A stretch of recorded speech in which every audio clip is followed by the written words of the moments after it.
আসসালামু আলাইকুম। শুনছেন সংবাদ শিরোনাম। কসবার জমি বিরোধের জেরে ফলের বাগান ধ্বংস। এখন শুনবেন বিস্তারিত।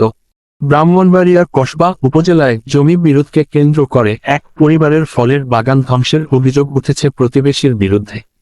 গত শুক্রবার উপজেলা মূলগ্রাম ইউনিয়নের 4 গাছনিবড়া পশ্চিম পাড়ায় এই ঘটনা ঘটেছে। চাঁদা না দেওয়ার অভিযোগে গোলাম হোসেন ও তার সঙ্গীরা দিনের দুপুরে বাগানে হামলা চালিয়ে কলা ও কাঁঠাল গাছ কেটে ফেলে। ক্ষতিগ্রস্ত পরিবারের সদস্য সুমন মিয়া বলেন, গোলাম হোসেন আমাদের জমি দখল করতে চায়, চাঁদা না দিলে গাছ কেটে দেয়, ফসল নষ্ট করে। আমরা প্রশাসনের কাছে বিচার চাই। মূলগ্রাম ইউনিয়ন পরিষদের সদস্য মোহাম্মদ জসিমউদ্দিন, ওয়ার্ড সদস্য, বলেন, আমি ঘটনাস্থলে এসে পুলিশকে খবর দেই। গোলাম হোসেনকে আটক করা হলেও মামলা না থাকায় তাকে ছেড়ে দেয়া হয়। কসবা থানার ওসি মোহাম্মদ আব্দুল কাদের বলেন, ক্ষতিগ্রস্ত পক্ষ যদি লিখিত অভিযোগ দেয় তাহলে আইনানুগ ব্যবস্থা নেওয়া হবে।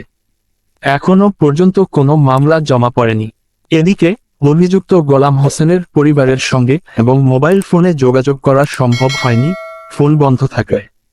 এদিকে ক্ষতিগ্রস্ত পরিবারের সদস্য মোহাম্মদ সুমন মিয়া বাদী হয়ে আদালতে মামলা দায়ের করেছেন।